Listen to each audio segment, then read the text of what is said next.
విశాఖలోని బీచ్ రోడ్లో fortune beach అపార్ట్మెంట్లో అగ్ని ప్రమాదం చోటు చేసుకుంది. 9వ ఫ్లోర్లోని ఓ ఫ్లాట్లో అగ్నికీలలు ఎగిసిపడ్డాయి.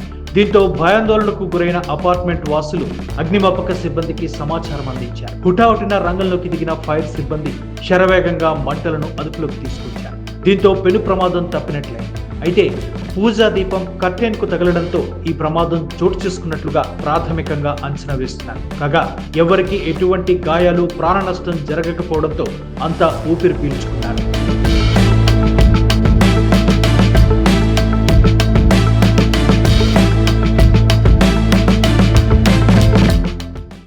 గారికి స్పెషల్ థ్యాంక్ యూ. ఆయన ఫస్ట్ అలర్ట్ ఇచ్చారు, మన బిల్డింగ్లో ఫ్యూమ్స్ వస్తున్నాయి, ఫైర్ ఉందని. Big thank you to him. Thank you. అది ఫైర్ యాక్సిడెంట్ అండి. పెద్ద ఒక్కామే ఉంటారు అక్కడ. ఆవిడ దీపం పెట్టుకుంటే గాలికి దీపం పడిపోయి మంట అంటుకుందంటే. Building system everything is very very fine. బిల్డింగ్తో ఏం ప్రాబ్లం లేదు, ఎవరికి లేదు. It was only a small accident. అది కొంచెం డ్యామేజ్ అయిందంట. Thank you. 7:30 లేదు ఏమీ లేదు, ఎవరికి ఏమీ అవ్వలే. అందులో ఎక్కడ ఫాల్టీ సిస్టమ్స్ లేవు, ఏమీ లేదు. Building is absolutely fine, everything is very good. ఒత్తి ఆ పెద్ద చూసుకోలేదు, దీపం అక్కడ పెడితే గాలి పడిపోయి అది అంటుకుందన్నమాట. ఇప్పుడు బాగున్నది. పోలీస్ కమిషనర్ గారు కూడా వచ్చారండి.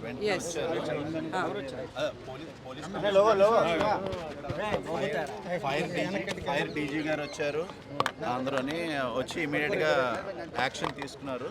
ఫైర్ డిపార్ట్మెంట్ వాళ్ళు కూడా మొత్తం అంతా ఫైర్ అంతా కూడా కంట్రోల్లోకి తీసుకొచ్చి ఎక్కడ ఏం ఇబ్బంది లేకుండా చేశారండి. బిల్డింగ్లో అయితే ఏం ఇష్యూ లేదు, ఓన్లీ ఏంటంటే ఫైర్ యాక్సిడెంట్ అని చెప్పేసి కూడా వాళ్ళు సర్టిఫై చేశారన్నమాట. అది సేఫ్టీ మెషర్స్లో కానీ ఇది కానీ అక్కడ ఏం ప్రాబ్లం లేదండి. న్యూ బిల్డింగ్ కదా, మొత్తం అంతా కూడా ఫైర్ ఎస్టింగ్విషర్స్ కానీ, తర్వాత ఫైర్ పైప్ లైన్స్ కానీ everything is intact and everything is perfect.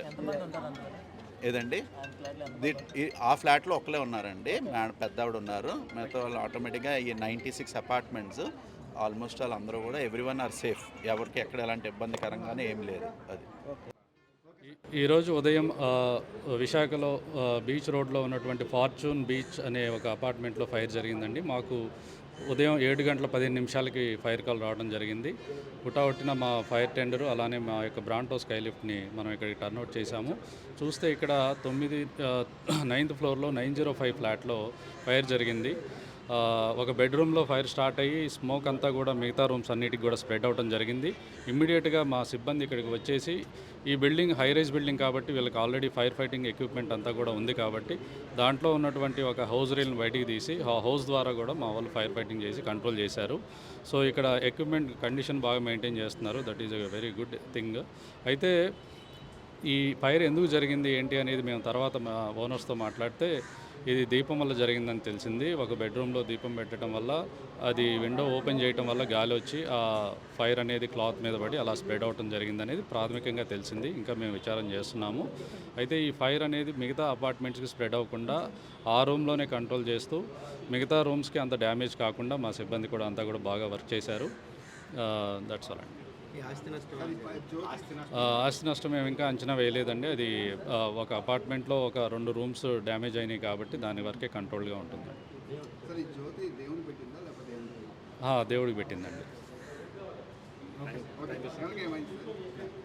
ఎవరికి ఏం జరగలేదు. లక్కీగా వాళ్ళ ఫైర్ చూసి వెంటనే బయటకు వచ్చేసి ఇక్కడ వాళ్ళకి ఇన్ఫామ్ చేశారు. వాళ్ళు వెంటనే మాకు కాల్ చేశారు. మా వాళ్ళు వచ్చి, ఇది 9th ఫ్లోర్ కాబట్టి జనరల్గా మన రెగ్యులర్ ఫైర్ ఇంజన్స్తో మనం వాటర్ తీసి కొట్టడం జరగదు. సో ఇక్కడ ఉన్నటువంటి పైప్ లైన్లో ఇక్కడ ఉన్నటువంటి ఫైర్ ఎక్విప్మెంట్ని వాడి మనం ఫైటింగ్ చేసామండి. లోపల 2 ఉన్నారండి. ఒక ఓల్డ్ ఏజ్ ఉమెన్ ఉన్నారు, అలానే ఇంకొక లేడీ ఉన్నారు. అంతే. మార్నింగ్ అరౌండ్ 7 గంటలకు జరిగిందని అనుకుంటున్నామండి. మాకైతే 7:15కి కాల్ వచ్చింది.